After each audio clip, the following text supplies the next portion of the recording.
بیٹھے ہوئے کوئی کہاں کا ہے, کوئی کہاں کا, کوئی کہاں کا. کیا نماز کے رشتے میں بیٹھے ہیں؟ کیا روزے کے رشتے میں بیٹھے ہیں؟ کلمہ طیبہ لا الہ الا اللہ محمد رسول اللہ کی محبت میں بیٹھے ہیں, کلمے کی محبت میں بیٹھے ہیں, کلمے کی محبت میں. اسی لیے آپ ذرا دل کے اندر دیکھو, دنیا کے روئے زمین میں کہیں بھی اگر کہیں مسلمانوں پہ کوئی بات آتی ہے, اب وہاں ہم نہیں دیکھنے جاتے وہ کیا کھاتے ہیں کیا پیتے ہیں, نماز پڑھتے نہیں پڑھتے ہیں, روزہ رکھتے کہ نہیں رکھتے ہیں, لیکن ایک کلمہ کو ہونے کے ناطے ذرا یہاں احساس ہوتا ہے, دل پہ احساس ہوتا نہیں ہوتا ہے, ارے مسلمانوں کو ایسا ہوا. کوئی دیکھنے گیا تھا, بس پالی کیا کیا کیا نہیں دیکھ رہے. تو کس کی نسبت ہے؟ نسبت با خدا ہو گئی, سر چھپانے جگہ ہو گئی. یہ کلمہ طیبہ کی نسبت ہے. آئیے آپ قبر کی منزل میں صلاۃ جنازہ کر کے ماشاء اللہ 4 بھائیوں کے مقدر والے ہوئے تو کندھوں پر پہنچ گئے, مقدر والے ہوئے تو, ورنہ ہم آئے دن دیکھ رہے ہیں کہاں کہاں موت ہو رہی, کہاں کہاں. قبر تیار رہتی, لے گئے اور لیٹا دیے. چلو بھائی آدمی ہے تو چہرہ دکھایا جاتا ہے, ہمارے ماں بہنوں کا چہرہ نہیں دکھایا جاتا ہے. دکھانے کے بعد میں چلو آخری دیدار کر لو. کرنے کے بعد میں جب دکھانے کے بعد میں برگے لگا دیے, ہزاروں من مٹی ڈال دی گئی. جو بھی پڑھنا ہوا الحمدللہ بڑے خوش نصیب ہیں, کم سے کم 10 بھائیوں نے, کسی نے فاتحہ پڑھا اور آمین کہنے والوں نے آمین کہا. اللہ تعالیٰ اس میں سے کس کی آمین کو قبول کر لے اور وہ منزل کی قبر آسان ہو جائے. وہ بھی بڑے مقدر والے, ورنہ وہ بھی کیا مر گئے مردود فاتحہ نہ درود چلتے بنے, وہ بھی گوارا نہیں ہے. 2 الفاظ پا گئے خداوندی میں, دعا کرنے کے لیے ہاتھ اٹھانے کے لیے محتاج ہو گئے. اتنا عقیدہ ذہن خراب ہو گیا لوگوں کا. چلیے وہاں سے چلنے کے بعد میں جیسے 40 قدم ہٹیں گے تو سوال قبر حق ہے کہ نہیں؟ سوال قبر حق ہے کہ نہیں؟ حق ہے تو منکر نکیر آ جائیں گے, منکر نکیر آ جائیں گے. تو کیا مردے سے سوال کریں گے؟ نہیں, اس میں روح کو داخل کریں گے, مردہ اٹھ کر بیٹھ جائے گا.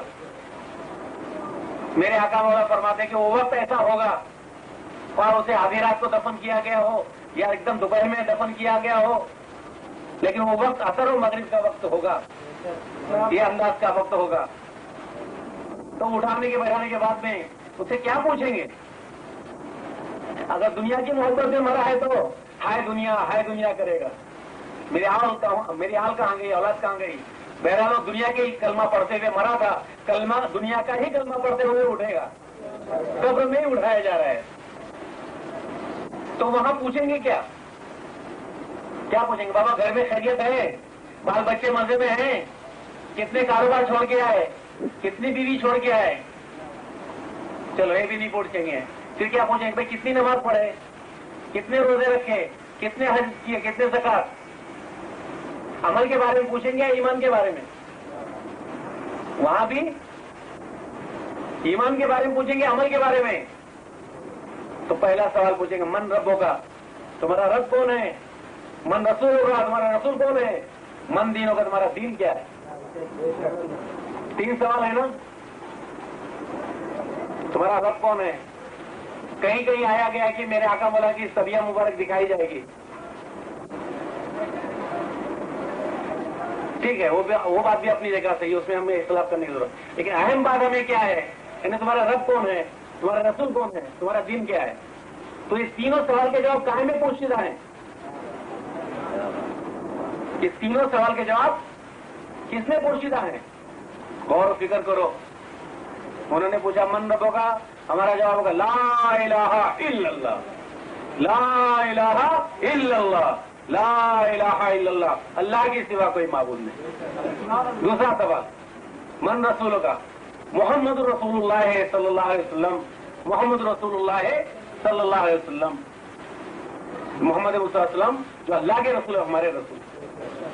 تیسرا سوال من دینوں کا, تمہارا دین کیا ہے؟ کہ کلمہ طیبہ ہے تو دینی اسلام ہے, جو کلمہ طیبہ کو اپنا لیتا ہے وہ دار اسلام میں داخل ہو جاتا ہے. یہ 3 سوال ہیں.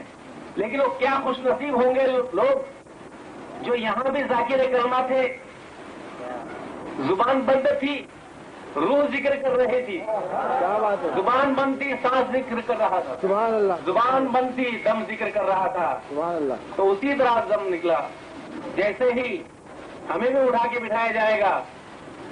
جیسے جسم میں روح داخل ہو گئی دمادم ذکر جاری ہو جائے گا.